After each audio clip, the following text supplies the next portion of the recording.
of August 20th, 2024. Thank you to SCTV for filming, and thank you to Amy for your work in preparing for this meeting. I ask you all to join me in the Pledge of Allegiance. Pledge allegiance to the flag of the United States of America and to the republic for which it stands, one nation, under God, indivisible, with liberty and justice for all. Before we begin, can I just have a motion to amend the agenda after executive session to establish a subcommittee working group to review potential property purchase? So moved. Second, I'll go with Art and then Todd.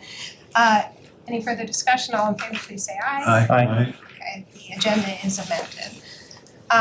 Before we begin, I just want to say again how very proud we are to note that Simsbury was awarded a AAA bond rating from S&P. Congratulations to members of this board and to Amy on earning this rating, which will save on borrowing costs. This reflects the strength of our community, management, accountability through financial reporting, financial policies of this board, and best practices. So well done to everyone in this room. A quick PSA, when we do go out to bond, the town is required to file a final official statement. It looks like this, which is posted on the federal website, msrb.org. This document has a tremendous amount of detail on the fiscal state of the town and trends using charts. So anyone who has an interest, it is really worth looking at some point. Wait for it, Joan. For folks watching at home with an interest, I highly recommend. And Amy, I would just request that our minutes include the link. Okay. We'll begin the meeting with public audience, and we'll start with Joan.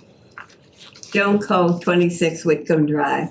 I am concerned that taxes are escalating year after year. The elected officials should reduce the budgets through zero-based budgeting with creative budgeting and willingness to cut programs.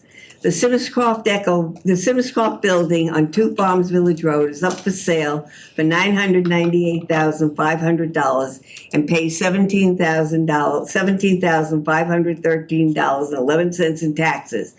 The town should not be in the real estate business and should not purchase the property for municipal use that will increase taxes on additional operating costs.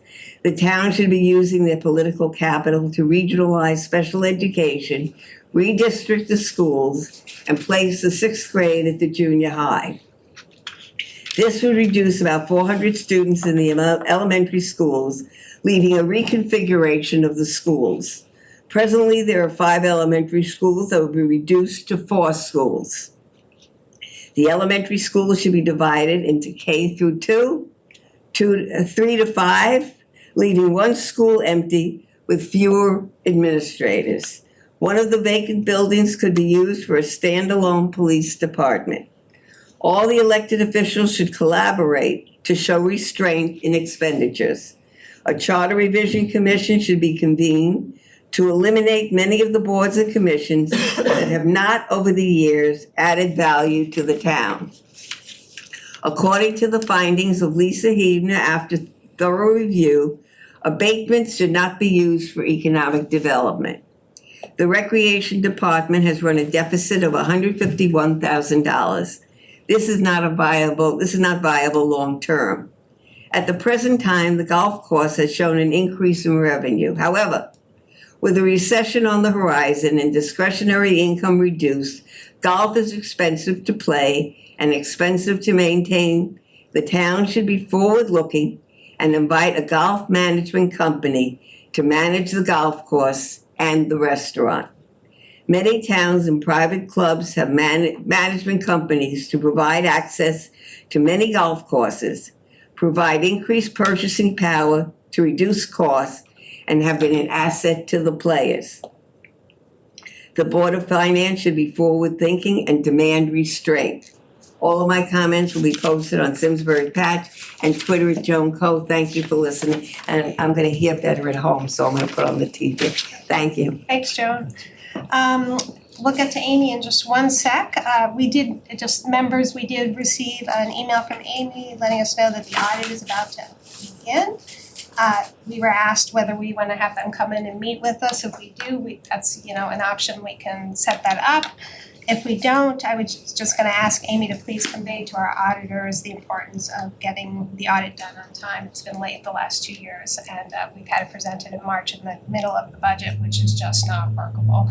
So to ask them to please get it to us in either January or February, or if they are gonna be late, to come to us and let us know what's going on. Would anyone like the auditors to come in before they begin their work? Before they begin the work? Yeah. Is there anything you want them to look at or something? If there is, we can do it at any time. Okay. We can just notify them if there's a question we have. Yeah, Ahead of time. I don't think we need a meeting ahead of time myself. Okay. When did you say they scheduled to start? They're starting now. Okay. No, I meet with them before they start. Right, yes. Before they, Right now. in the middle of it. And we'll just do quick updates from board members. We'll start with Mike on housing. What have you got for us there? We continue to work through the list of policies and the next meeting, I cannot remember the date of the next meeting, but I will get you that, I'm sorry. Todd, pensions and retirement. So pensions, the next meeting is the day after Labor Day in the morning. And what I've already done is I've asked our representative on Chris. So if, I assume that they have a set format for how they deliver information to their clients. I've asked if they could also add a couple executive summary pages to the front of that, just to highlight, what in this 80-page document is what they feel is most important. I think it will also help me kind of communicate out to this group and anybody else who's kind of like looking for a summary, doesn't attend those subcommittee meetings. So I'll let you know. Well, we'll have that committee. Hopefully. I'll let you know what we ended up doing, but yeah, I think that's a good idea, just to have that summary, especially, if there's certain funds that they're watching. It'll also be easier for us to go back and say, hey, this is what the summary was last time, how are we now? Perfect. That's a great suggestion. Art Wallace is not here, but he did have an opportunity, as I understand, to meet with Amy to talk about cash investments as we discussed the short-term cash. So Amy, if you could include that in your update when we get to that. And with that, I think we're ready. Oh, I just do want to point out, members of the public may be wondering why we don't actually have a quarterly report now that the budget is over, as is our practice. We do the last quarterly report in October for year-end close, so we don't have that. It is our standard practice to do monthly reports, and we do not have the first 2025 report, and I'll let Amy speak to that when she does her introduction. For members of the public, why do we do monitoring? The budget is a continual process. We create the budget, and then the next phase is monitoring the budget in our role as elected officials. It helps assist with budget planning, noting any deficiencies early, specific corrections can be made in a timely manner, and as a best practice for public accountability and transparency in the spending of public dollars. And as an aside, both the auditors and the rating agencies ask us whether we receive timely and regular reports, and we always want to be able to answer that yes. Okay, Amy, why don't you start us? Sure. So on the finance director's report, starting on page 4, we sold some bonds on August 7th, and it was for the $12,850,000, which was previously reported. This is our final issuance for our Latimer Lane Renovate as New project. Hilltop Securities was our highest bid, and our true interest rate cost on this is 3.33. So we were able to match another AAA community that went out to bond, and then we actually did better than a couple of the other ones that recently went out to bond. Because we had a slightly lower interest rate than what was budgeted, we have a little bit of savings for the fiscal year 25 budget, about $16,000. And also because we got a lower interest rate, our bond premium is expected to be $921,000. So slightly less than that $1 million that we had anticipated. But that extra about $75,000 will be captured over the course of the loan. And then over a 5-year period, just looking at the budget modeling, it's about savings of about $40,000. So overall, we did really well. We did really well in the market. We did really well compared to budget. We were very close. So yeah, that's my update on that. Any questions on that? I think people should say congratulations. Yeah, It is a job well done, that's for sure. yeah, look, we made some comments before about congratulations on AAA bond rating, and it is, but it really is the only way to go. I mean, you see the benefits of it now, and when you think about it, a town like Simsbury should have. Congratulations for doing it, and you just demonstrated why that's important, so well done. Moving on to the next item, the tax exemption for 100% disabled veterans. This was legislation that passed recently, and it fully exempts from property tax a primary dwelling or motor vehicle for any former service member who has permanent and total disability rating. So Francine, this is going to be effective for fiscal year 26. Francine took a look to see what the impact would be to our grand list, and our overall revenue loss would be about $204,000 for this new exemption. So we'll have to make sure that we put that into our grand list estimates going into the next budget cycle. Just in summary, we've gotten some news that is not great. The assessment is going to reduce our revenue by $430, so this $200 is on top of that. So we're at about $630, and Mark informed me today that the Board of Selectmen is considering abatements, which would further reduce by $50,000 if that ends up passing. So that puts us about $650 lost revenue. We're anticipating $900,000, and most of it's gone. Yep.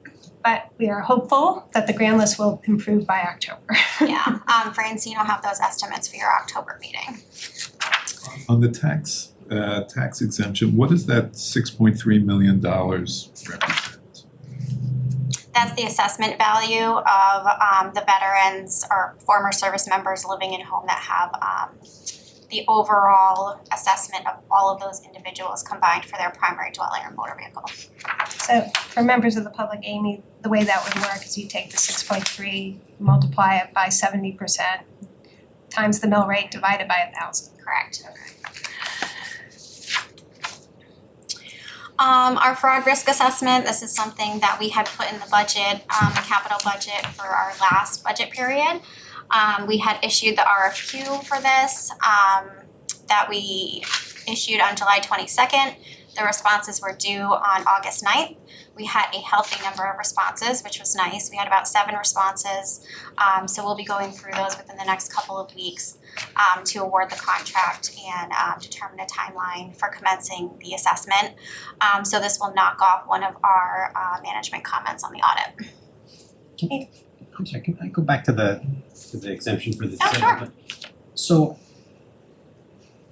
is the current law that it's not a complete exemption and it's a partial? Like how do we Right. know this okay. Right now, it's only a partial. Okay, so that's It would how go we know up the to 6 100%. million and Right. Amy, for the, you had mentioned to me, and I don't know if it's still your plan, are you anticipating a supplemental appropriation to add to this fraud risk assessment at a rider there? So it's not adding to the fraud risk assessment, but we would like to do moving forward as part of a regular practice and internal controls audit, which is more of a deep dive. Fraud risk assessment is a higher level assessment. An internal controls audit, they will go department by department and study each and every individual internal control we have in each facet of the organization and report out. Just in the financial area? Okay, do you have an idea of the cost on that? Yes, it was about $25,000 per department. So while we generally do not do supplementals for departments, with year-end close, this is one of those exceptions because it goes to the safety and security of the town. So I believe they look at the assets too, so like who has access to vehicles, the garage, stuff of that nature. and this was recommended by our auditors. Consulting department, yeah. Any questions on the fraud risk assessment? Okay, so moving on to the investments, as Lisa stated earlier, we are looking to invest in some 3 and 6 month CDs. Our bank was very kind to us. I believe that we were earning a little under 5% maybe, and she bumped it up to a little over 5% for our money market fund for right now. And she'll be keeping that rate for us until the middle of September when the Feds meet again. So right now we're locked in at 5%, which is really nice. And then over the course of the year, we have some 3, 6, 9, and 12 month options. Art Wallace and I chatted today. I ran him through the calculations. It looks like there's about 30 million that we can invest over the 3 and 6 month period. We budgeted 4.25% during the budget process to get a return on investment. So between the money market, our STIF accounts, we're thinking 15 million to be invested for a 3 month CD, and then another 15 million to be invested in the 6 month CD. And so we're already over that 4.25 budgeted rate that we did. And then since this is the first time doing this, I was conservative on my calculations. We have float for our capital projects that we need to maintain, things that come up during the year. I put inflationary factors into our budgets, things of that nature. So just as like a first year run through, we can look at it again next year to see if there's probably more room. But right now we're looking at like a 30 million investment. I mean, what percent is 30 million of the available cash that we have? Do we have like 80 million? I mean, what do we have sitting in the bank? Actually, I have that. And all of this is stipulated by interest rates staying high. The CD amount? Yeah, I mean, if, putting a ladder in place on CDs, and floating money out there in CDs, if the rates go back to 1 or 2%, right? I mean, Like, would it change? Is that what you're saying? well, I mean, right now, interest rates for CDs are nice and high because Right. interest rates are very high. Right. That won't be the case all the time, but I guess, So there's actually an opportunity, based on our cash flow, to look at another 3 month CD in the December-January timeframe. So we'll see how that plays out.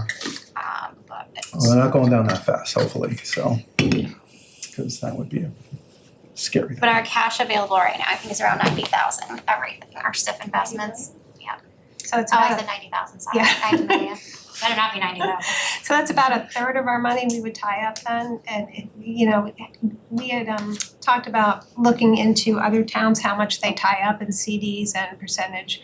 Do you have an opportunity to do that? Do we want to adjust our investment policy to reflect that? So, I mean, every town is different, and some do some CDs, but mostly everybody does money market and STIF. So there wasn't really a lot to compare to. Yeah, everybody kind of has their own cash flow needs, the way they do it. Some don't float capital, some get the bonds up front and then pay off. So, I mean, it was different for everybody. There's nothing that I could really say was comparable to our situation where I'd want to use their method. And you're comfortable with tying up 30%? Yeah. And where is the other 60%? That is built into the cash flow analysis to be paid out within the next 3 to 6 months, and that assumes by the end of March that we have all of our money back, because that's when cash gets tight. So we need all of that back in the bank to do our year-end payouts for our teacher balloon payments, our debt payments. A lot of them come due at the end of the year, so we will need that cash back. Where does it sit when it's back? It'll go back into our money market. It'll start earning interest in our money It market. still earns. And what is that rate right now? 5.4. Well, right now. Right now, right now. Yeah. Okay, great. Thank you both for looking into that. And then the last item, the financial summary. So it has big letters, not final. So this is just to give you an idea of where we stand right now in accordance with where we had projected. And right now, I think our projections are around 4.2. The way that the financials are laid out, we're around 4.6. So more than likely than not, we will hit our projections. These numbers are not final. I still have to go through the accounts for this year. I still have to clean up our assets, our liabilities, make sure things aren't misposted into next year. I've already found some mispostings, clean up some of our grant accounts. So this is really just a high level view of, are we going to be within projections, and likely we will be within projections. And then to Lisa's point about July, everybody is hands on deck right now with year end. I have instructed my staff that it is all year end, all the time, until we've completed our state deadline for September 1st for the Department of Education. We have an EFS report due. That's a hard deadline, no ifs, ands, or buts about it. So everybody is all hands on deck working on that until that's completed for next What is an EFS? Educational Financial System, something like that. But we have to be closed and done on the Board of Education side and reported out to the state by 9/1. Will you please get a copy of that report? You can. It would probably be a draft report. It's finalized during the audit and the auditors audit it. So and there's actually an audit report on it, or it's part of the audit package. So if you would like the draft report, I can send that along That'd be great. and then have the auditors report out on it during the report out.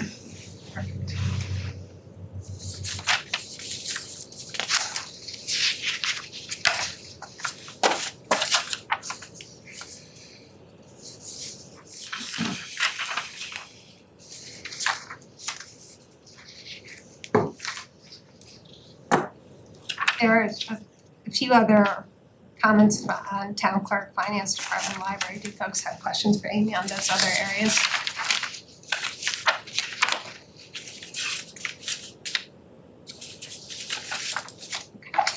Okay.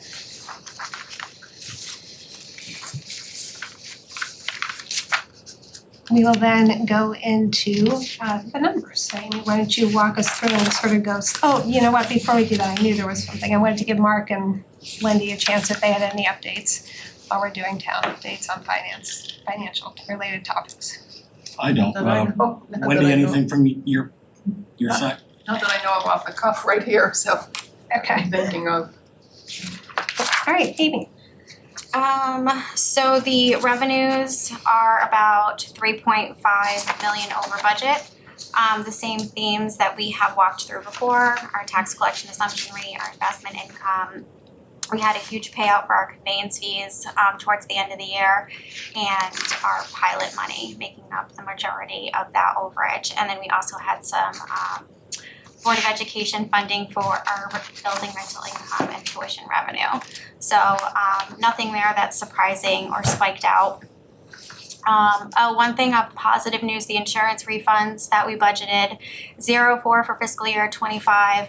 We actually did receive a Kerma check this year, about 25,000 maybe, something along those lines. Excuse me, which was really nice to hear because we thought that pool was gonna be shut down. Yeah, I was gonna say, For a they said while. don't expect a check. I remember that. So we did get a check for that for fiscal year 25, so that'll be a nice over budget right there. Any questions on the revenues? I did have one. I was speaking with texting with the chair at the Canton Board of Finance, and they said their revenues are coming in a little bit slower than in previous years. They didn't know if that was because of a shift of work status or whether that was a reflection of the time. So to the extent we can get, I know we don't have the numbers there, but if we could get a touch base with our tax collector just to, No, I have the numbers. okay. Yeah. So it's steady from last year, which is consistent with the prior year. So overall, our collection rate was 53.8%. It was same collection rate at 53.8% as it was last year. Our real estate, the prior year was 51.15%. In the current year, it's about 50.6, so slightly less. Our personal property increased a lot. Prior year was 52.25. Current year is 56.57. And then our motor vehicles, a slight decrease from 89.64 to 88.48. But like I said, that overall number from year to year is still at 53.8. Did she give any indication why personal property would be high? I didn't ask. So that's interesting. High there, but lower and everywhere else, which is what I was expecting to hear. I mean, it could be because of the personal property audits that we started. People are Right. getting notices, so that might have something to do with it. That's at least some good news. Thank you for those who paid their property taxes. We're grateful. Okay, in terms of questions on revenue, we'll take those first. The one question Ed asked Amy for year-end close to break down for us, the tax department is showing positive of 354,902. We always get questions about our tax collection assumption rate. Oh, it's 900,000. Well, here it is, net 300. It's not always. And that's because yes, the tax collection assumption is usually the 1%, but there are other things in that tax department line item that offset it. And so that's always a net number. And going forward, I've asked Amy just on that revenue to show the different line items underneath it so that we can really track that, and because that's of such interest to the public.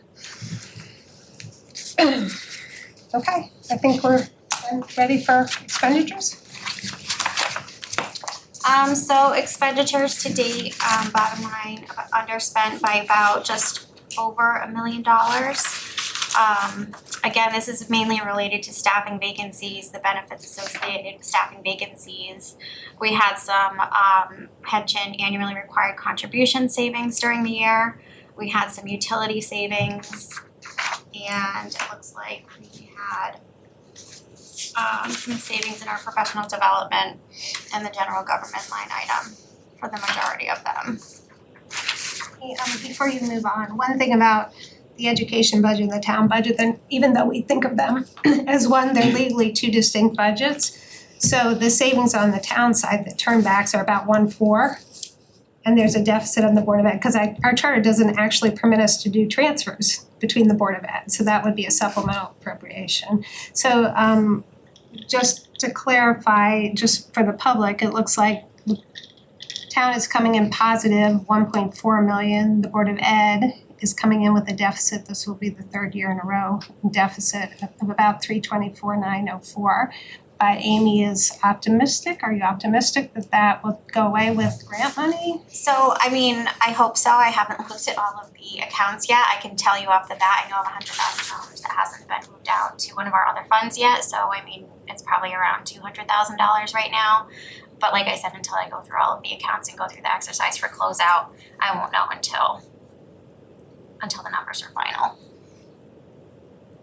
And that's one thing, for our board to think about going forward. How do we do that? Because technically,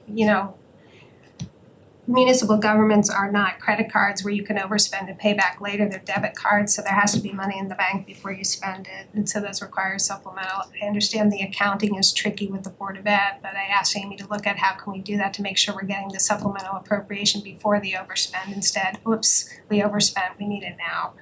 Because we want to, although it's difficult, the law does require us to have the supplemental appropriation before you spend. It's the schoolhouse rock, power of the purse. So we'll look to try and clean that up going forward. All right, why don't you walk us through the line items in the expenditure budget?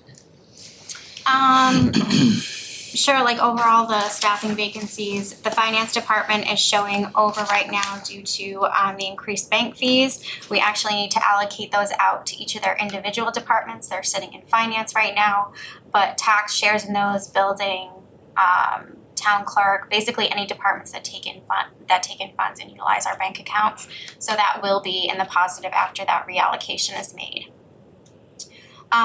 The tax department, that $27,000 overage, that was, as mentioned in our last quarterly, the retirement payout for our tax collector. We have money in contingency to cover that. Legal services are over every year. The community services for $2,900. Our housing authority had sewer payments that were slightly higher than budgeted, but actually, looking at this account, there was something that was posted to the wrong fund. So after that journal entry is made, that will be in the positive.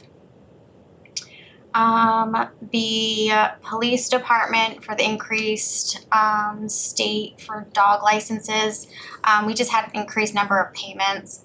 That actually shouldn't even be recorded there. It should be a liability offset, but we have fixed that going forward. But overall, that department is in the positive. I mean, that's, public safety is not just a little positive, 350,000, what sort of, Yeah, so that is the same thing that was reported out in the quarterly, is just the staffing vacancies for the 2 officers that we haven't been able to fill. Question on general government. Yep. The comment, there is no leadership treat in the current year due to town manager transition. I thought you'd see that. What is a leadership It's treat? missing the letters R and E. the treats are in Mark's The treats were not provided this year. Right, retreat. Retreat. Retreat. There was Retreat, no sorry. annual retreat leadership. Oh, Mark, what is the cost of that? Is that 18,000? It's showing an 18,000. Yeah, that would be, I mean, I've never done one here, but typically that would be, if I was budgeting for it, I'd say 15. It's a high expense and, I'm looking to see whether it's absolutely necessary going into next year, but What is the, we'll let the department heads tell me whether this has a significant return on investment. You get different answers to this question. or whether you can do it in-house? Yeah, that's an option. I think that with the team we've got here, we could probably forego it, quite frankly. But we're gonna take a look at that. Thank you. Amy, what does the Board of Ed spend on their retreat? I don't know, I'd have to take a look up, I don't know offhand. I know we have, I think it's for 2 days up at an off-site location, but I can get that.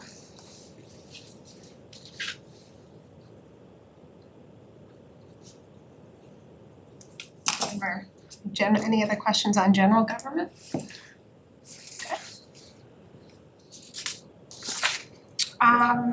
Yeah, so the rest is just mostly the staffing vacancies or the utility savings. And then on page 9, you'll see that the liability insurance has a slight overage of about $7,000. We had a surprise OSHA inspection and we had some findings in that inspection, so we had to pay out about, I believe it was about $10,000 for the findings. Amy, contingency has nothing spent, and when I was talking with Tom, thank you for the update, he mentioned that salary increases were actually in the line items already. It was our understanding that the contingency was being used to fund the negotiated salary part. So if they were in the department, what is contingency? It was only in the department for, I think, AFSCME. I can take a look with what Melissa had, but if there was some point where it was going to get close or something like that, Melissa would have put it in the line item. Or if it was behind a year, it would have been in the line item, and then when it caught up. So if they weren't finalized in 24 and we had 24 and 25, then the contingency for 24 would be in the line item, assuming that they got it. And then for the current year budget, it goes into the contingency. Do we have any indication of how much of that is going to disappear when you close out the budget, or is that all? I do not right now, but none of the line items are showing an overage overall, so we may not need it. But again, until I go through the individual accounts, I think there's enough salary savings within the departments to cover. So maybe we might need a little bit of it, but it won't be the entire thing. So as we go into next year, Wendy, if you can mark that is something to look at closely. It looks like that was massively over budgeted. And we might be able to find some savings there with zero impact to staff. Also keep in mind too that when we close out year end, if a contract is not settled and it's in there, we need to transfer it forward. So even though it's not spent, it's just not spent on a time basis. We might still need that money. Right, exactly. So just reminding our board and the public, when we close the books, if the settlement hasn't occurred, that money reverts to the general fund because it's on the annual basis. But because we know it's coming down the line, it's not an encumbrance because we haven't already committed to it. We do an assignment, and then when it settles in the current year, we need to do a supplemental appropriation in fiscal year 2025, but it's with assigned money that was there for that purpose in the previous year. But I think it would be, obviously, when we get to year end, it would be helpful to, we'll get final numbers on how much is used and how much is going to be assigned. You'll have a recommendation for us at that point.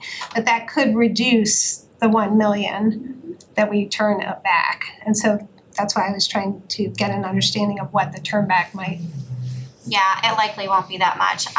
In the prior years when we had the large return back, and then we had to pay them out. That's just because those contracts are about 3 years in arrears, and we don't have any contracts 3 years in arrears right now.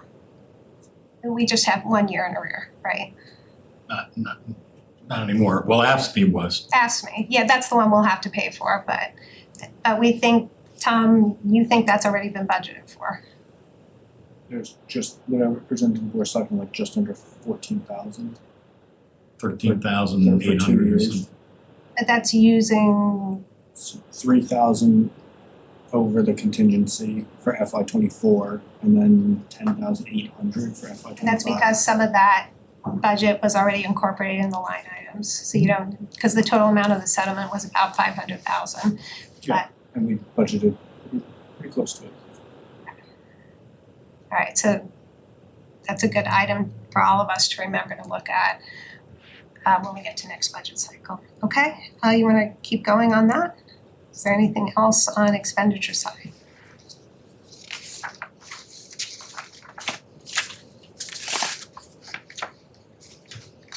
Everyone finished looking at it? Okay. We will then, thank you for that, Amy, that was helpful. When will we get our next, are we gonna get an August report on monthly? For 2025? I know, in September, will we have the August Yeah, report? you can have July and August and September. Okay, Yeah, great, we just need to hit that September 1st deadline. great. We'll then go on to supplemental appropriation, aquarium water paving funds. I've spoken both with Mr. Roy and with Amy, and going forward for fiscal year, and actually also with Mark, who's not happy with us. We will budget expenditures and revenues for this expense going forward. It is a big number, it's 600,000. It came in about a week after the budget started. So this is information that we did know about and can budget, and actually speaking with Tom, he had meant to budget it and thought it was budgeted, so we'll get that corrected for next year's thing. The good news is that there's no taxpayer impact in it, it's being paid with reimbursement from Aquarian. The supplemental appropriation is to pay for town work on final pavement restoration after Aquarian replaces older water mains. The supplemental appropriation will be funded in full by Aquarian for the work done. Because the town can provide the paving more efficiently, there is some savings to the town, so there is a slight profit that we are earning on this. That can be used to offset tax dollars, or if there is another need that the Board of Selectmen, or if it's kept in the Public Works Department, can use for innovative projects and stuff like that. And the policy decision, I've asked Amy to think about how we can track the profit part. Obviously the reimbursement needs to be paid, but if there's a profit, what that is, how are we tracking it, and what are we doing with it? Are we applying it towards reducing overall costs? Are we trying more innovative programs, that sort of thing? That may be tricky to do, so I'm not gonna hold Amy to it to get it done in the first 6 months. But as a long-term goal, let's try and figure that out. And then one question I had is, I know they coordinate in advance which roads to do because they don't wanna dig up a road that Tom just paved. So there is some coordination, that's how they can budget for it, because they do coordinate. Obviously, things come up and sometimes it's not perfect, but do we get the money in advance and then pave it? Oh, we do. Okay, so then we definitely need to budget. Okay. Can we just get some commentary on that? I mean, so I understand, all right, we gotta replace mains. We wanna replace water mains, obviously. So they do. When they do, we gotta pave over the roads. And we're doing it ourselves and save some money. But to Lisa's point, how are we in working with Aquarium? I hope these are old roads that we haven't had to tear up for a long time. We gotta replace. What's the nature of that coordination with Aquarium? Do we ever run into the problem of having to tear up a new road in order to repave it? Yes. No infrastructure lasts forever. Yeah, I know, but we want it to last as long as we can. Of course. I think that Tom has greatly reduced that occurrence by the coordination. So that's where his efficiency and really his initiative there. So kudos to Tom for doing this. It really is a very innovative, it's more efficient but sometimes, our road was paved a few years ago and all the water main pipes broke on our road and they've been digging it up. So it does happen, they do, but if Tom knows that Aquarium is going to be doing some work, because some work is planned, like the 30-year-old pipes are gonna need to be replaced and they're gonna go in there, he can plan on paving and he's got a road that plans. They can do that. One thing, Amy, I meant to talk with Tom about, but I didn't get a chance, is we might need to update the pavement, there's a pavement planning document or whatever it is that we reference in the bond document, just to make sure that we're clarified that we're also using it for this, just to make sure that's clean. And if we could get a copy of, does he post, he used to post the pavement management plan, is that still posted online? I believe so, yes. But do we have a sense of how that's working? That's all I guess what I'm looking for. I mean, is it, I understand the point. Yeah, we're gonna have a water main break on Mooney. That's gonna happen. But in general, are we? In general, I would say it's pretty positive and it's been improving. I think that's a fair statement that the Okay. chair has alluded to. I only smile because in my prior world, it wasn't managed very well. And so, it's a very public problem when, your municipality goes through, paves the road, and 5 minutes later, the gas utility, for example, is in there, taking it over. So I'm pretty pleased with what Tom's done here, and it's gotten better. He's proud of that accomplishment, and certainly the relationship is good, the communication is good. Okay. But as the chair indicated, that sitting here, you could probably find an occasion where it doesn't work like it's supposed to. Thanks for the assessment. For the public, this grew out of 2011 when we had the October storm, and we had every utility doing their own thing and nobody was talking to each other, and it was a chaotic mess. And after that, the legislature passed some laws, and there was obviously a voluntary effort among municipalities and the utilities to work together on disaster, and out of that grew, we can also do pavement management. So that was one silver lining from 2011. But Tom was a real statewide leader on that, so it is nice to be able to recognize him for Good that. to know that, yeah. Okay, any other questions? May I have a motion effective August 20th, 2024 to approve a supplemental appropriation in the amount of $629,013 for use in the town's pavement management program to be funded in whole by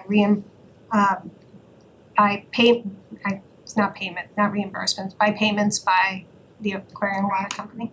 Okay, So moved. we got a move, second? Second. Any further discussion? Mark needs to move louder. All those in favor, please vote aye. Aye. Any opposed? Nice job. Any opposed? The motion passes unanimously. Thank you guys, and thank you to Tom for bringing that to our attention. We now have a second supplemental appropriation for an emergency partial warranty roof replacement for a salt shed roof that was actually installed in 2016. So not happy to see that, not Tom's or the town's fault.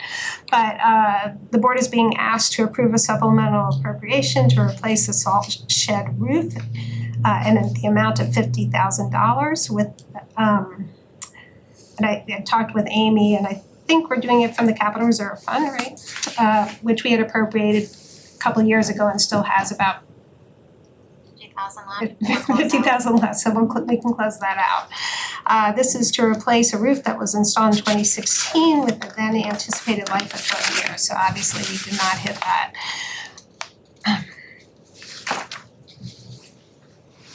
So this was sort of a creative way to get to fix a problem that exists using an appropriation that has unspent money on. So this is, I think, not technically a supplemental appropriation, but I guess it is because we're creating the new project. But it's being done with money we set aside precisely for that. We did not do that in past budgets, and we might want to consider going back to that because it's a nice fund to have for these types of situations. So we can think about that. Set aside money for what? We sent, when we ran into the supplemental appropriations thing, the number to get to referendum, if you recall, we had to put a referendum when you get to a certain amount. We were trying to think of ways to mitigate that. And one thing we came up with and that we saw a need for was it's the things that break line item in the capital budget. There's always something that breaks. And instead of constantly looking for money, let's have a dedicated source for things that break. We made it the use of that contingent upon Board of Finance approval, and because it's a transfer, it needs the recommendation of the Board of Selectmen and the Board of Finance. But it was a nice way to segregate that and sort of be transparent to the public. We have a things that break line item here, and it's in the capital project. We used 50,000 of it earlier on the pack, if you'll recall. And why did this one break prematurely? That's a good question. I'll turn that over to you. I don't know. I don't have all the details either. I know that it's a partially covered under the warranty, and the Tom indicated that we got good pricing on it and the time to do it was now. I think there was a risk assessment made that if the roof were to fail, it could be a more serious situation, and thus you got this recommendation now. I think, it's one of those things where we wanna pick the time to replace it at our choosing, but we know it needs to be done. Yeah, no, I'm not arguing that we shouldn't do it. I'm just Yeah. wondering what went wrong. I think it was, I would say the manufacturer problem, as the chair alluded to. We were not pleased with the workmanship of that roof. Certainly was not gonna last as built, is a fair statement. I think we gave up on the fact that it would ever meet the warranty length, and that although they would pay for the repairs and that would cost less, we didn't have enough confidence in the integrity of those repairs, and we have $200,000 worth of salt sitting underneath that. Yeah, and it's sitting in an aquifer zone. Right. Correct. It's interesting that all that salt is in that area, but I'm not sure where else we could put it. But given that all the equipment is there, it makes sense that it's there, but kind of a bummer that that giant salt pile's right there next to, our drinking water supply.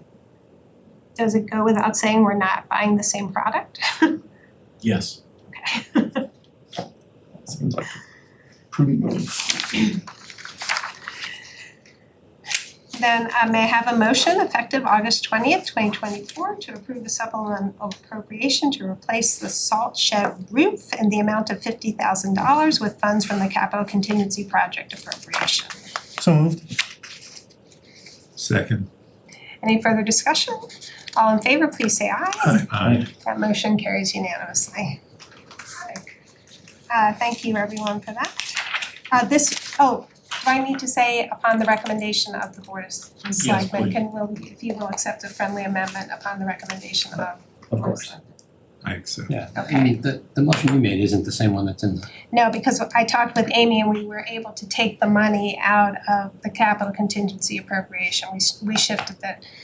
The problem with doing the transfer from the other thing, we weren't sure the money was there. It's written as we think it's gonna be there, and we have this money, let's clean it out. Here's the No, it makes purpose sense, for it. I just, because this one has the recommendation of the board. Okay. Yeah, that was sort of done on the fly yesterday.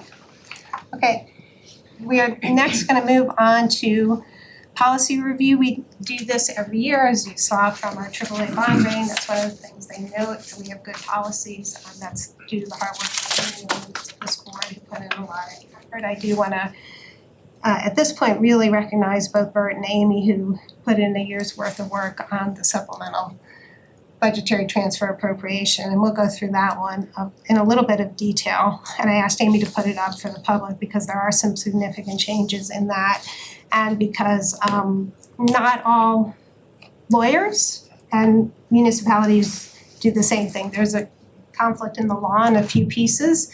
We are going with the recommendations we got from our council. They are different from Groton's. It is different than Avon does it, and it is different than Glastonbury, but similar to the way others do. But just want to point that out to folks. And there are a few changes in policy there that I want to just bring to your attention. Amy, can you help me get to the page that one is on? We'll start with that. Sure. In our budget book.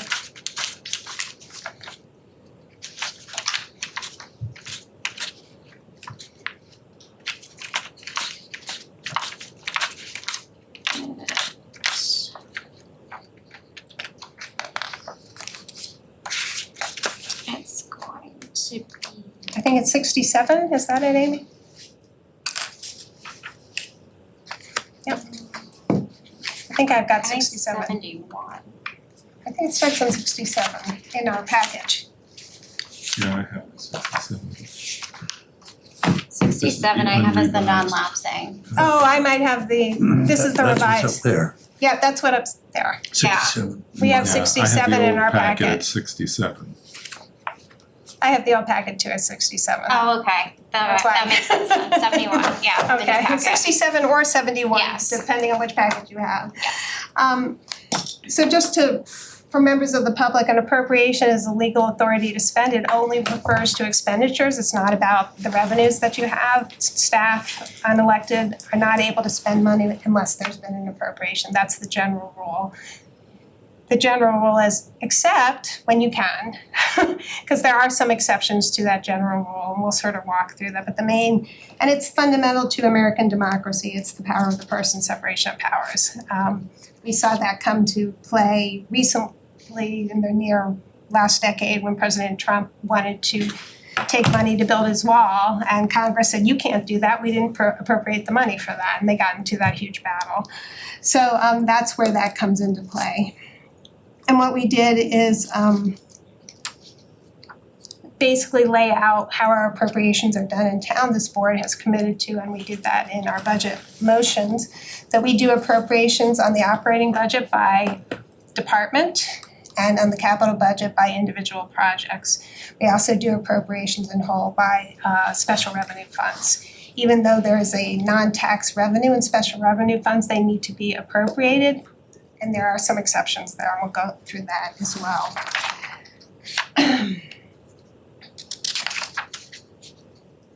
If you go onto page 68 or down a little bit onto special revenue funds, a special revenue fund is a fund that is restricted, committed, or assigned for a specific type of activity. These accounting restrictions do not eliminate budget requirements for a lawful appropriation. Expenditures from revenue funds may be made only if the funds have been appropriated by the town, unless there is a legal exception in charter or state law. And you can see there the list of special revenue funds that require appropriations, and these have been checked by council now twice. So we feel fairly confident that those are accurate. But I will tell you, different towns do things differently and different states do things differently.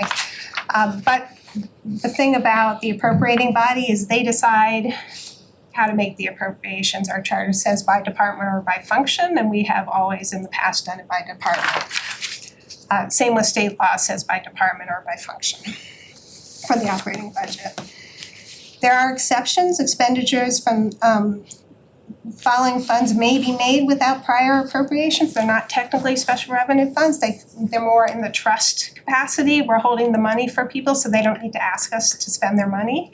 Those are managed by our professional staff, and those include the internal service funds to pay out health claims. Someone has a health claim, they can pay it out. They don't have to come to us for an appropriation. That money is being held for that purpose. Fiduciary funds, same with pension and OPEB. They don't have to come to us and say, can I spend this money? If someone is due to get a pension, they get the pension. We do budget for it, and we see that in our budget, but it's not the same as an appropriation. Even when you don't do an appropriation, it is best practice to budget. So we have always said, please budget when it's possible to budget, even if you don't need an appropriation. And then, of course, there are the trust funds that look like special revenue funds, but these are managed by, for the most part, probate. And they've been accepted by the town previously anyway, right? They've been accepted by the town.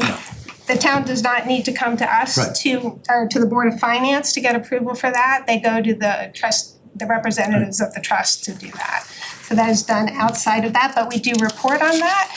And when we know we're gonna be spending on that, if you can budget, you should budget. If you know you're gonna use Belden Trust to do a certain road, put it in the budget as a revenue source. It's not an appropriation from that, but you do need to budget the revenue of it if that's part of a project that you're doing. So you will see those things listed in the CNR and CIP projects as part of a revenue when they list people doing bond, operating transfer. This would be an operating transfer from a trust to a capital project. You'll see it as a revenue, but not as an appropriation from the trust. Right. So a little technical, but I did want to point that out. Then there are some special revenues with offsetting collections, special revenue funds with offsetting collections that do not require appropriations. And there's actually a whole huge paper on this by GAO at the federal level. But the concept here is somebody gives you money, I want to donate to social services to help the poor. They don't need to come to us and say, can we help the poor? It's sort of, it's like a trust, it's held in trust for that purpose. The Simsbury Celebrates is one of those. They cannot spend money unless they have money coming in. They raise the money, whatever they raise, they can spend, they don't have to come to us. It's sort of a pass-through. If you think of those more like pass-through funds. And then we did get these verified again by council. You'll see the private duty salary reimbursement does not need to come to us, but they do have a profit in that fund, and that profit would need to come to us because it's not part of the pass-through. And for the most part, any savings in private duty, we save in capital reserves and we earmark that for police. So it's, and then that gets budgeted in the following year. But they don't need to come to us to reimburse. I worked, I need to get paid. They get to do that. Okay. Then we get to the Board of Ed non-lapsing fund. This is a new law that was passed, so I'll just go ahead and read that. The Board of Education non-lapsing fund is governed by Connecticut General Statutes 10248A, which excludes this fund from appropriation requirements. Pursuant to Section 10248A, expenditures from this fund shall be authorized by the local Board of Education, which in Simsbury is the Simsbury Board of Education. So in the past, if they wanted to put something into the non-lapsing fund, we had to do it. If they had savings, it came to us, and if they wanted to spend it, they had to come to us. That is no longer the case. Now, if the Board of Education has savings, they can by themselves put it into this fund and they can spend it anytime they want without coming to us. That's a new law that passed. Cost actually advocated very heavily against that, but it got slipped in at the very last minute. So for our purposes, when we do quarterly reports, Amy, we still would like to see the fund balance there and what's been spent, so that we can watch that. And then I've just put a catch-all with Bert for expenditures from any new or amended or special revenue not listed in this fund and appropriations needed unless we exclude it. Sometimes when we create the funds, we will exclude it from an appropriation. It gives us that. Appropriations for gifts, donations, and grants. This goes back to the initial sort of main rule, no spending without an appropriation. Even grants require an appropriation. Some of them are piddly, and we thought, are we gonna make Amy and Mark come to us every time? And you'll see in there that we have an exclusion in there, so where we say expenditures of funds received by gifts, donations, and grants, with the exception of certain grants, donations, and gifts to the Board of Education and the Library Board of Trustees, as explained in this policy, always an exception. There's a general only exception. Require appropriations before they can be made unless there is a statutory exception. Here's the policy change that I'm proposing with Bert and Amy for administrative ease, but I want to make sure everyone's comfortable with the number.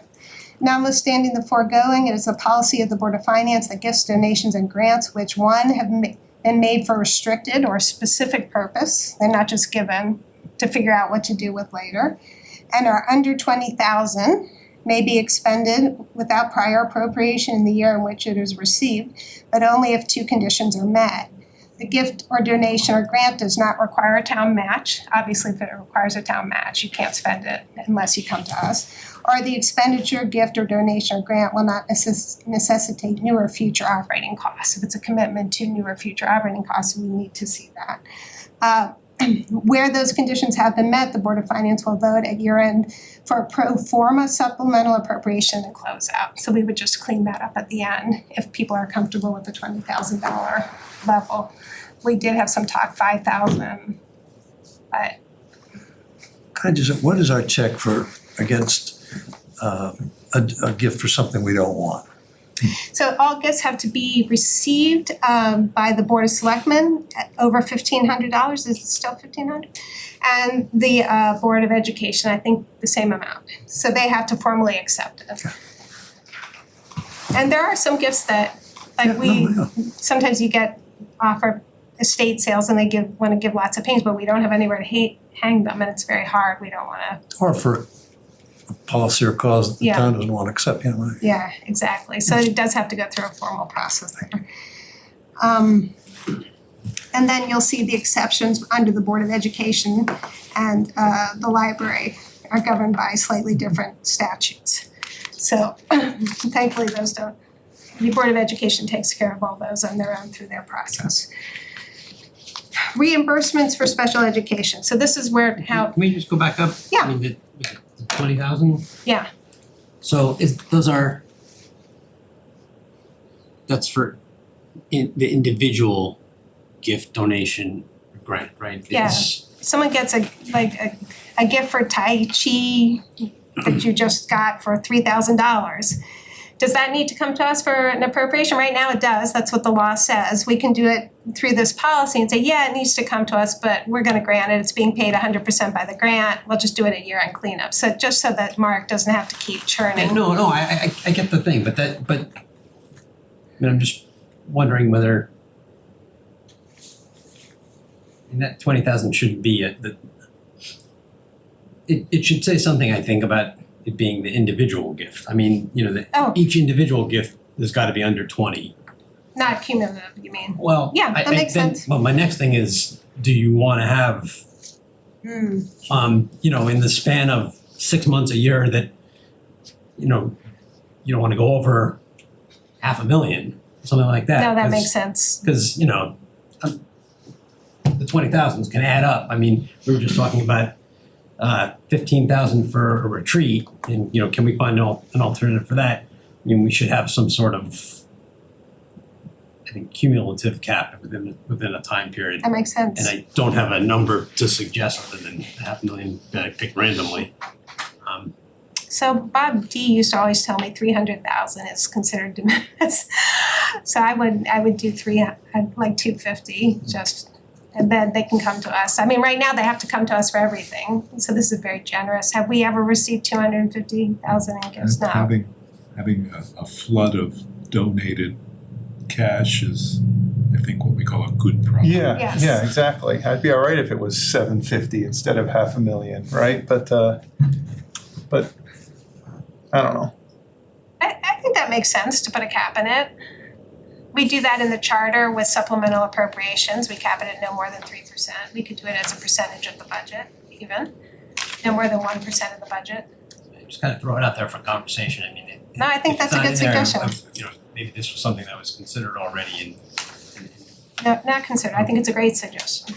I think clarify that it's for each individual project and cumulatively can't be above 250.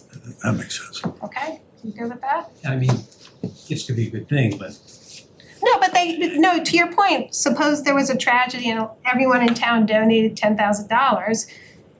The policy boards might want to coordinate about how that money should be spent if it's gonna, you might need a supplemental appropriation there because the public might wanna hear about their options and might object or might have suggestions, so. yeah, I mean, if it's something that, we'll give you $15,000 a month for the next 12 months, and it's supposed to add up to something that probably should have otherwise gone through the Board of Finance. Yeah, I think that you'd want to make sure that there's a total somewhere. yeah, so one of the things, I did put in one little protection there, but I think your language is really important too, that you'll see any portion of a restricted specific purpose gift, donation, or grant that will be spent in a fiscal year following the year in which it was received, so not after we've closed it out. So what you mean, the 15-15-15, should be included as a resource in the regular budget for the future years, and the expenditure must be appropriated. So it's only for the first year that we do that. And if there's extra, the next year, I mean, why wouldn't you budget it? It's transparent, you show the public, this is a resource, a revenue we're using, this is what we're using to spend it on. Mhm. That actually was taken from Oregon. That's how Oregon does that one paragraph. I do wanna just, for the public, make sure we're clear on this, specific purpose versus general purpose. A general purpose gift is given, here's some money, figure out what to do with it. That needs to come to both the Board of Selectmen and the Board of Finance. Specific purpose, I'm giving you $10,000 to buy books for the library Yeah, or or fix a park or. fix a park. buy some trees or, you know. That's the kind that would be excluded if it's under 20,000. So that's, Mark, I mentioned to you, we were gonna do that as part of that. I have some language to propose for Todd's. You know what, we're doing why don't you read that language? Okay. I would have it read, it is the policy of the Board of Finance that gifts, donations and grants which have been made for a restricted specific purpose and are each under $20,000 may be expended without a prior appropriation in the year in which it is received, and which, well, that should be they are received, or we should clean that up. Okay. In which received. Yes, it's received, but only if 3 conditions are met, and then adding to the 2 previous one, I would add, the aggregate expenditure for such purposes shall not exceed blank dollars in any 6-month period. Perfect. Yeah, something like that, yeah. Okay. So we'll go ahead and do this. We are not gonna be approving this tonight. This is a first read, and we'll do the approval next time. That's a great I'll leave this addition. with you. Okay. And the proposed blank is $250,000, right? Or it might be 125 if we're doing it every 6 months, whatever. I mean, we could decide that, we could call an audible in September on that, give some thought to that. And, I don't have a strong preference other than I don't think I wanna go over 300 because that's the number that I'm comfortable with. Then we go on to reimbursements for special education. This is where every town does it differently and it's crazy. So we budget net expenses for special education. So the town, the Board of Education does receive payments, reimbursables from the state government for special education tuition out of state. But when you see the budget, when the public sees the budget, when we see the budget, it's a net number. And the reason our council has advised is that that does not need to be appropriated. So any money that they come in, they can spend it on special education. It doesn't need to come to us for an appropriation. Avon, Glastonbury, Groton and say, no, they still need the appropriation budget. Our council said, and I agree with this part of it, is that even if they needed the appropriation, we would have to grant it because we have a reasonableness clause. This is a state mandate, and it would be unreasonable for us not to grant it for the purposes for which the state has granted it. So in either way, they're gonna get the money, which is why I didn't object too much as to how our town wanted to do it, but I wanted to bring that to everyone's attention because that is not how some other towns do it. We wanna make sure people are comfortable with that. We're not gonna pass this tonight, so I just ask everyone to please read that area and specifically make sure you're comfortable with it. And then our council, who actually wrote the book on Board of Education budgets, had in his book, when Board of Education receives funds from students or parents due to lost or damaged or stolen textbooks, library materials, or other materials or equipment, those do not need to be appropriated. When the district receives insurance proceeds for lost or damaged materials, those don't. And this is different than what we've been doing. Amounts received by the local Board of Education from outside groups and payment for custodial or other related costs involving the use of facilities are deemed appropriated to the Board of Education, but with the caveat that such appropriation is net of any expense incurred by the town in providing. So if it costs us, if we had to spend money for them to use the educational spaces, they have to reimburse the town. That part of it comes back to the town, but they can reimburse.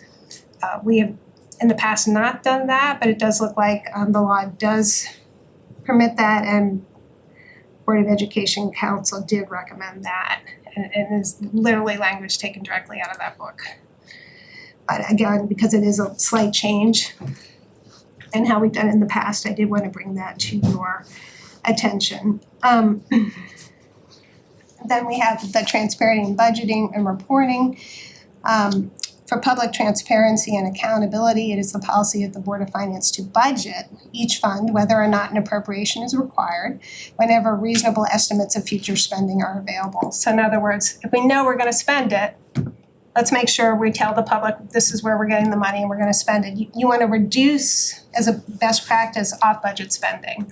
So if we know we have it, it doesn't need an appropriation, Let's treat it as a revenue and budget the revenue so that we can see that it's being spent. Sometimes you don't know that, but it should always, all these funds are gonna be reported to us. We're gonna see reports of the spending, whether or not they required the appropriation. That's really an important part of what we do for the quarterly reports and why they're so detailed, especially when they're spending that hasn't been budgeted or appropriated. And we have that. Again, this board will review consolidate town and education expenditures, revenues, and monthly reports, and we also would do quarterly reports. Then we get to supplemental appropriations, which we did tonight. And this just sort of goes through the references of where we get those. And you'll notice any supplemental appropriation above 2% for the individual project, going to Todd's suggestion, requires a supplemental appropriation. Cumulatively, if it hits the 3% mark, you need us to go to referendum. That's what happened to us with the Latimer project. And But that's a requirement of the charter. That's a charter That doesn't arrive requirement. from the policy. no, well, hopefully the policy is tracking the charter. We tried to do that. We did put in the caveat language, notwithstanding the foregoing supplemental appropriations may also be approved by citizen initiative pursuant to section 409 in the charter. So while there's a lot done by us, there's always the citizens have the opportunity to do that. Then we get into emergency appropriations. Again, this language is taken, I think, almost verbatim from the charter. That's section 810, it's a little bit different. For the purpose of meeting a public emergency threatening the lives of citizens, emergency appropriations, the total of which shall not exceed 50% of undesignated fund balance and then current fiscal year, may be made, one, upon the recommendation of at least 4 members of the Board of Selectmen. So if you're down a quorum, if you've got 5 people, 3 doesn't get you there. And 2, upon the affirmative vote of no fewer than 4 members of the Board of Finance. So that's, Zoom has made this a lot easier. So to do that can be tricky.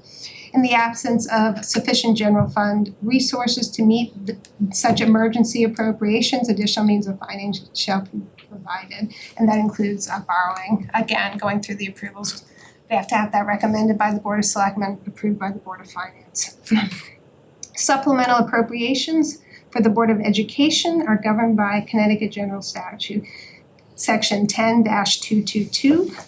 If any occasion arises whereby additional funds are needed by the Board of Education, the Chair of the Board of Education shall notify the Board of Finance and shall submit a request for additional funds in the same manner as provided for departments, boards, agencies of the municipality, and no additional funds shall be expended unless such supplemental appropriation shall be granted, and no supplemental expenditures shall be made in excess of those granted by the appropriating authority. So that's why we'll be granting the supplemental appropriation after the spend on the Board of Ed. And we'd like to get that cleaned up so that we will do it before. That's the 1022. Yeah, and just to be clear from this, that's simply a quotation from state law. It's not, I think that's we're not- directly, yeah. we're not imposing No. a new policy here. It's important that the Board of Education understand that they are required by law to proceed in this manner. Yeah, that's exactly right. It's, yeah, we really, we're not trying to create new, the only new policy is the grant thing in there. That's the new policy, but everything else, we just tried to follow the law, which is why it went through 2 council review twice. So I think we've got it right, but I don't know. So what is, this is just compiling all of the different rules into one? Because they're all over the place, Okay. yeah. And we've had questions, the Board of Selectmen has requested we do this, staff has requested we do this. It is complicated, appropriations, what's the difference between an appropriation and an expenditure? Even the Connecticut General Statute sometimes mixes them up. You know, is a transfer a supplemental appropriation? Sometimes a transfer is moving money from one appropriation to another, but if you're creating a new appropriation, it's a supplemental appropriation. Appropriation lapses, just remember at the end of operating budget season reverts to the general fund capital 3 years. But if there's no spending for a period of 3 years within that, it automatically goes away and they would have to come back to us for a supplemental appropriation. Transfers within a department. The Board of Selectmen has the authority to approve line item transfers within a department. I'm not sure if you've been doing that or whether you've delegated that to the town manager, provided the total expenditure of a particular department does not exceed the amount that has previously been appropriated for the whole department, which is why the definition of a department is so important. When you approve an appropriation from a specific fund and it isn't spent yet, I'm talking about the lapsing, is there an accounting of what's been earmarked that's already been appropriated? I mean, if We have, that's one of the things we've asked Amy to look into. Can you show encumbrances because it shows the total amount, but we have not in the past shown what we've committed to spend. So you don't know, I guess you could call it an assignment. You could appropriate more than. Right, you don't wanna do that. Right. You have to track that. We've asked, that's gonna take some time, but eventually we'd like to get all assignments in the special revenue Got it. fund so that we know that that money is not available for expenditure, but that's exactly right. Okay. I mean, I will say, and Amy's been working on this with me for about 5 years, the special revenue funds were such a mess. We have more special revenue funds than I think any town in the state of Connecticut. And we could not find the basis for when they were granted what the authority was. So just getting them to where they are today took 5 years. So it's gonna take us a while to get them totally cleaned up, but thankfully those are smaller numbers. But exactly right, we wanna make sure, and also it lets staff know what money's available for spending and what isn't, instead of Amy having to constantly go, well, let me check and go through all the minutes and see what we've got there. So transfers within a department approved by the Board of Selectmen. For education, if you think of it as a department, it's not technically, Board of Education approves transfers within that department. If Public Works wants to spend more than they have in their line item, and library has some savings, and they wanna take the savings from library and transfer it to Public Works, that would require a recommendation by the Board of Selectmen, approval by us, and it cannot be made in the first 6 months of the year. There's a limitation. The rationale, policy reason for that is because the public voted on where they wanted their money spent, and we shouldn't be messing with that unless then you get transfers between departments, and the charter says between departments, commissions, boards, or offices. So it's more specific than departments. There's gonna be a transfer between boards, like Housing Authority needs something, or commission, or offices. There are more specifics than just department on those transfers, do require both boards approval. And same with funds. You're gonna take a special revenue fund from one special revenue fund to fund a capital project in a separate fund, that requires a transfer. And all transfers between funds, and the funds are anywhere from the general fund to capital reserve fund to special revenue funds. Anytime you're moving money between funds, you wanna be super transparent about that. And required by law. Again, this is charter requirement, not something we came up with on our own. Transfers between CIP projects and CNR projects, two different approaches we're taking there. No individual CIP project or CNR project can exceed its project appropriation without a supplemental appropriation. They're their own individual appropriations, which makes sense. You can't appropriate money for a park and then spend it on a road unless it's gone through the public process. And then we created, again, a policy exception in there, provided, however, that this requirement shall not apply to minor CNR project overages as described below. And I think, Amy, you had a recommendation to change that to just 5,000, right? Yeah, that's what we've been doing. So mine does not have that crossed out. We'll change it for the next one. So we'll make that correction, because the 20%, we never hit that, it's always the 5, and it's whichever is lower, so it'll just be 5,000, we took that from Glastonbury, that's how Glastonbury does it, so we took that. That does not apply to CIP projects, and the reason why we didn't apply it to CIP projects is often those are governed by bonding language, and our bond counsel would get mad at us if we did that, so we just thought it was cleaner not to do it on CIP projects. Then we get into common supplemental appropriations and transfers. So fiscal year end encumbrances, supplemental appropriations and transfers. The Board of Finance usually acts in September or October to reappropriate funds from the previous year's ending balance for projects or obligations that were approved or not completed during the year. Those are called carry forward encumbrances. Bought money to purchase the printer.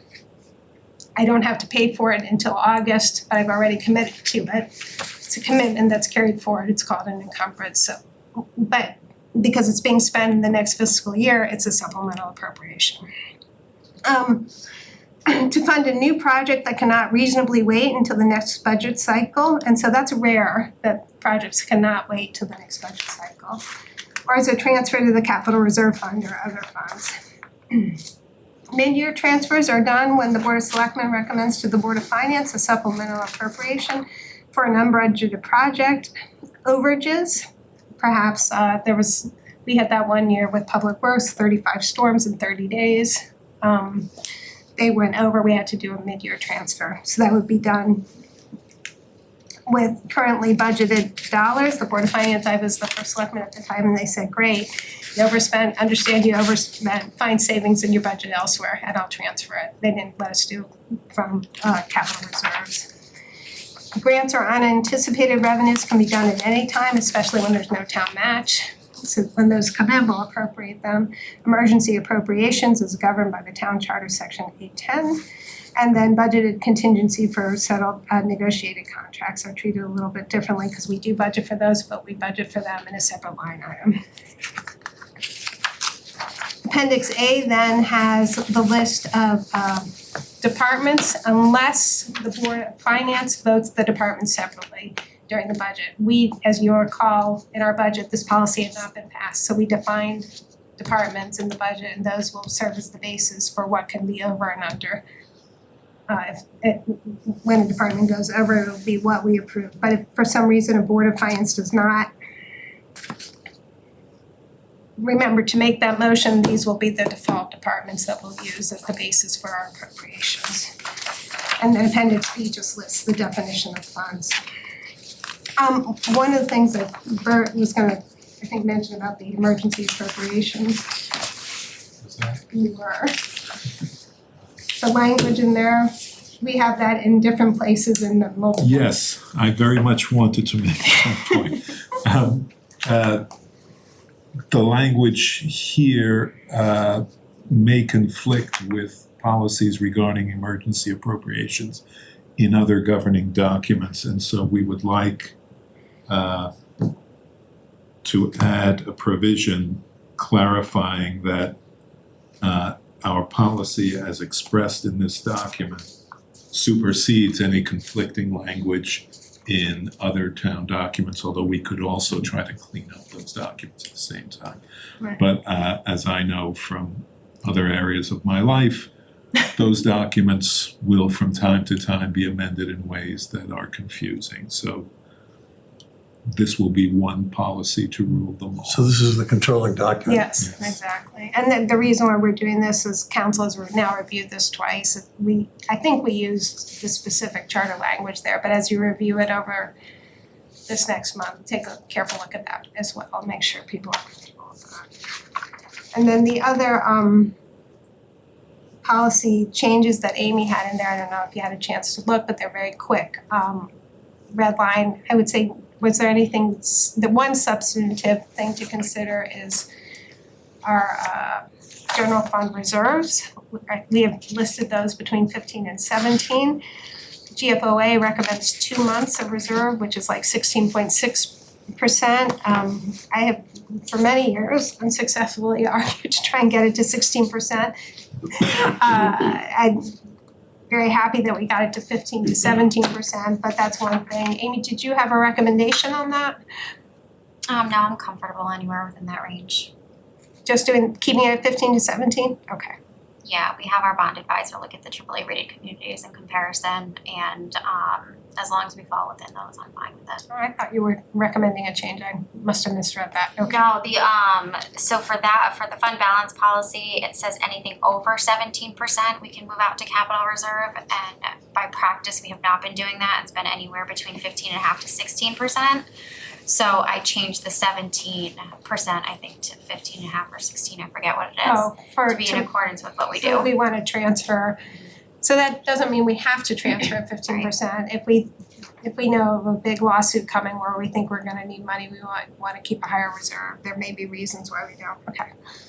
So take a look, go through, Amy's changed I didn't find anything substantive of worry or merit that required public discussion and debate, but if somebody does, we can certainly do that at our next meeting as well.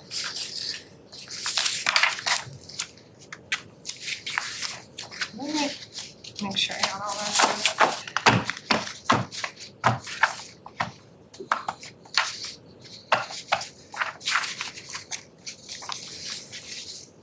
We're not gonna change the investment policy to include a percent of money that could be, we're all in agreement with that, right? What we did not put in there, and that we'll probably just keep as part of our budget goal discussion, is what to do with year-end favorability. Do we want to do a policy on that? Massachusetts has lots of policies on that. They call it their free cash policies. We don't use that word in Connecticut, but it's essentially what it is. But that's something we could look at in the future. All right. Any other questions on policy reviews? Right through. Amy, for just our next packet, could you put the page numbers of where the policies are? I can put it in the, I think I have a Index, yeah. summary at the beginning. Yeah, that'd be perfect. All right, This is a lot of work, thank you. so kudos to Amy and Bert and Bob DiCrescenzo and council and Matt Curtis. I mean, this required a lot of going back and forth and going through the 54 funds and trying to figure out which required appropriations and which didn't. I think we got it's better than it was. I'm not gonna say it's perfect. All right, and then we are moving on. Thank you for, you're here. There are cupcakes in Mark's office if you wanna grab one of those while you're waiting. Appreciate that. The retreats. They're actually right there. Oh, they're right there. What are they for? Yes, we call them retreats. Bert's, That's the $18,000 bag right there. yes. It's the treats. Outstanding. All right, and I have lost my,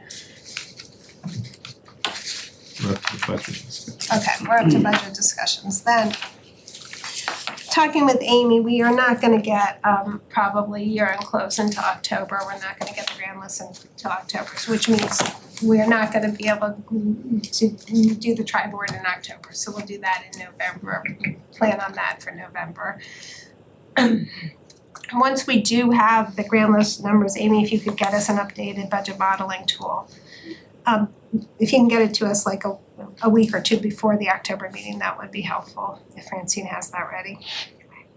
And then we'll start that process. I obviously sent you guys a pretty long draft of some stuff to think about.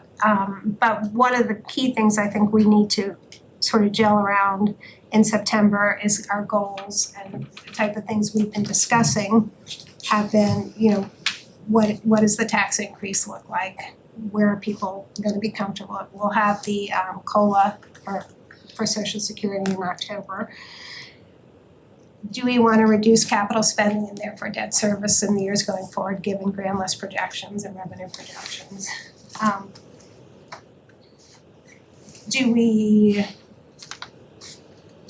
wanna set year-end favorability targets? I know I'm not comfortable with 1.4 million turn back from the Board of Selectmen side, that's 5% of their budget on the expenditure side, so maybe we wanna sort of target that a little bit. And then we talked about zero-based budgeting. I just wanna commend Wendy and her board. I was really pleased to see performance metrics as one of your goals. That's so important. I'm really pleased that you're gonna be focusing on that. I know, wanted to open it up to other members to sort of think about what goals they're thinking about now and to really come and not September prepared to talk about them. But if someone has something they wanna say now. one thing, and I sort of touched on this at the last meeting, is that, but which I feel even more strongly about today, given the fact that we've learned that we're having a deficit in the Board of Education budget for the third consecutive year, is I would like to understand the Board of Education budget better. And I would like it to be presented in a way which the chair has informed me is called program-based budgeting. We've generally speaking, we get a Board of Education budget that is between 70 and 80% salaries, but it's difficult to break down exactly what those salaries are represent in terms of what the schools do, what different functions there are, and which are more or less expendable. So I would like to see the Board of Education budget be considerably more granular in that respect and more transparent so that we can figure out with more precision where these deficits are coming from, what we've been doing wrong in terms of budgeting them each year, and where we might see some savings to avoid the kind of tax increases we've had for the last 2 years. So that's one thing I'd like to see. That's thoughtful. I mean, they are chunks that are hard to digest. I agree. Because I had another note, I'd also like the town's budget to include any tax abatements that are affecting expenditures in the budget. I think that will make that part of the budget more transparent.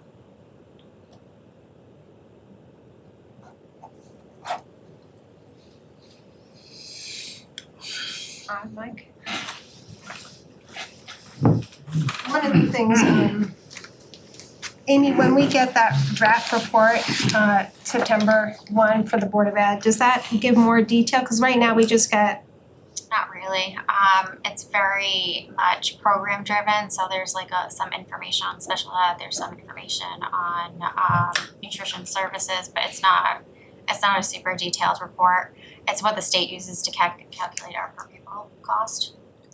So the Board of Ed does, post their budget summary, on their webpage, and we only get one line item, maybe 2 million, but we get probably 30 pages on the town side. Could we get, for the year end, just let's see what that budget looks like to what they budgeted to actuals, just to add those columns to it. It's only 3 pages. That might be a start. And then we can, I like the idea of programming, sort of where other towns do it. I think Farmington does a program based, they break it into programs. How much do we spend on salaries on this program? I don't know if they can do that or not. Some of that's in their workshops, so some of it's easy, some of it they report. For members of the public, if you haven't had an opportunity to check out EdSite and the Department of Education, they do a lot of that program basing, so it might be worth looking at that, and then we can fill in areas that they haven't identified, but you can get some nice information there. All right, is there anything else on budget that we want to talk about? I in talking with people, I don't know what you're hearing out there, Wendy. I know you've done some door knocking. I'm hearing people being a little bit concerned about expenditures. We saw the Eversource rate increase. That will obviously be an impact, I assume, on the town, Mark. So we're gonna see that impacting them and also our residents. We're expecting the COLA to come in at 263 to 275 were the latest estimates I saw as of last week. That's low. Well, it's high if you look at the average, but in comparison to where we've been, but we're also seeing inflation come down. It hit the 2.9, and we're expecting that to go further. The Fed has announced rate cuts, 3 series of quarter point rate cuts starting in September. I was thinking in terms of what we can afford for budget increases. It does put a restriction. It's going to be tough. It's a limiting factor. It's absolutely, and with tonight we lost $650,000 of new revenue. So add that to it, Hopefully the grand list will come in better in October. You do have in your report George's summary of what's coming down the line, and some of those have not yet been added to the grand list. But remember, we're losing 650, so will that make up what we've lost? I don't know. And we were already below average. Projections as of last year were the next 4 years are gonna be below average grand list. So we're back in right after 2009. Do you know we don't know what Social Security will be. We think the latest projections are 2.6 to 2.73, but we don't know. That's the goal, okay. Yeah, I'm sorry, I should say Social Security, yeah. Got it. So that's what that will be obviously a big driver. For members of the public, we never do tax increases above the COLA except on 2 occasions, one this year and one in 2018 when Governor Malloy sort of went aggressive with towns. So we'd like to get back to that. I think everyone feels that way. So those are gonna be some challenges, but give some thought into the goals and what we wanna capture and convey to the policy boards of the Board of Education, the Board of Selectmen. And we'll go through the spreadsheet in October as we solidify around the number, but start getting it in your head so that by November we can say this is what the target is, and oh, by the way, not as much flexibility as there's been in last year's. Or maybe people feel there is more flexibility, I don't know, but whatever it is, we should be able to convey to the Board of Selectmen and Board of Education with those numbers. Great. So with that, thank you for waiting. But there is a treat for your efforts. We have to do the minutes. May I have a motion effective August 20th, 2024 to approve the minutes of the June 18th, 2024 regular Board of Finance meeting? So moved. Second. Any further discussion? All in favor, please say aye. Aye. And is there another? A motion to approve the minutes of August first, Thank you. 2024. Second. Any further discussion? All in favor, please say aye. Aye. We have under communications, we received a copy of our bonding information and the economic development update. Really worth looking at for members of the public at the end of our packet. Mark did offer that he would come to us in executive session in September to go over the compensation and classification study, which we anticipate will be concluded by that point. And we can have discussions about union negotiations, which we cannot hold in public. So, executive session, we have 3 matters for executive session: a potential property purchase, police negotiations, and tax appeal litigation. Amy, if you can just make sure I'm doing this right.